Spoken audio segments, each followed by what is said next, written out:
As India embark on another challenge to try and win a test series in South Africa, they came close, awfully close the last time they were here. They took a lead at Centurion and then it just slipped away in the next two tests in what was considered to be not the strongest of South African sides. So Dale Steyn knows everything there is about playing test cricket in South Africa and the challenges that India tend to face.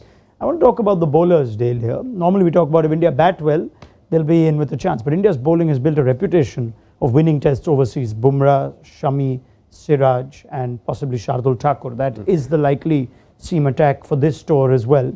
What you've seen of them and where they're bowling at the moment, what do they need to keep in mind when they play a long test series in South Africa? It could seem like they got things wrong in the second test where South Africa had to chase 240 or Dean Elgar got 100 at Joburg, and they just didn't seem to be able to keep that level of consistency or penetration long enough to challenge the home team. So what would you advise them to do?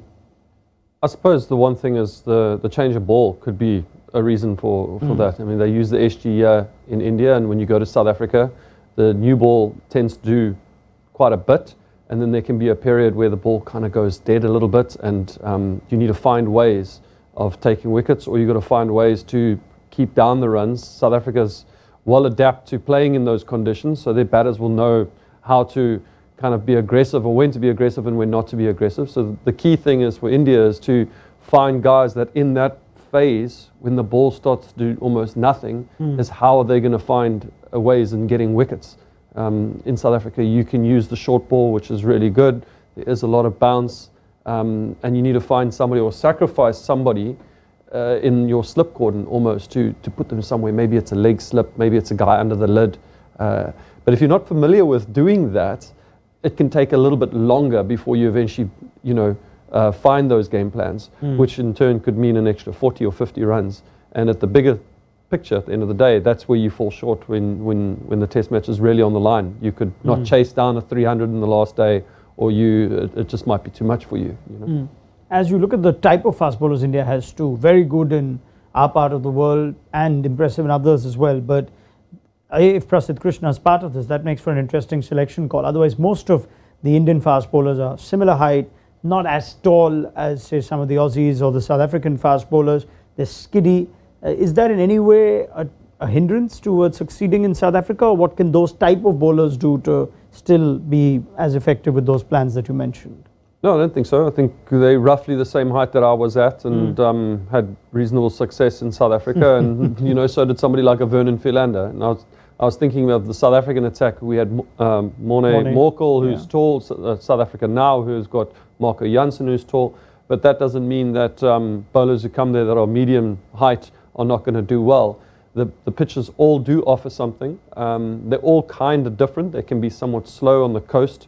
There can be a little bit more pace and bounce in the high felt. And depending on when you bowl, like on day one at Supersport Park, it is slow and spongy and it is green, but you think, we can knock teams over. Once it starts to harden up and quicken up, that's when those divots come into play and things really kind of happen quite quickly. So your Bumrahs and your Shamis become quite dangerous in those conditions. So I don't think their height will hinder them in any way. It's just using the crease, using what they've got to make sure that they're challenging that off stump as often as possible. And then the odd guy being under the lid with the short ball. And how long you use that short ball for. In India, you might bowl one bouncer, but in South Africa, you might want to go a spell of just short ball stuff. Neil Wagner's done really well doing that.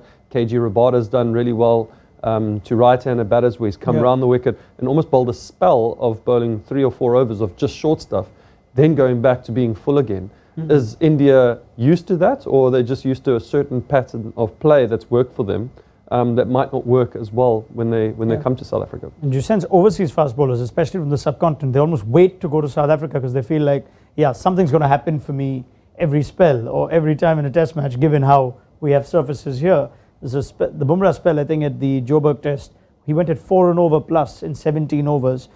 Is there something for them to keep in mind, even when they're playing in South Africa? So at least if you're not getting wickets, you're not leaking runs? I think India are really good at the in-out fields, and it depends on where you're leaking runs. Every pitch will offer a different kind of vibrancy in the sense as to where the ball is going and where runs are being scored. If you can block off those areas, like if there's a lot of pace and bounce, the ball tends to go to third man a lot. If you can block off that area, you can stop that. But fast bowlers do go for runs in South Africa, but the return is that you take the risk and you get wickets. You have to pitch the ball up in South Africa in order for it to swing and seam, and that means that you run the risk of going for boundaries, especially through the covers, especially through mid-wicket, where you're not going to have a lot of defensive guys. You're going to have them in the slips and the grabbers catching. So you've got to have that mindset that it's okay to go for runs. The reward is that you might get a lot of wickets. All right. Dale, thank you for your time and your thoughts.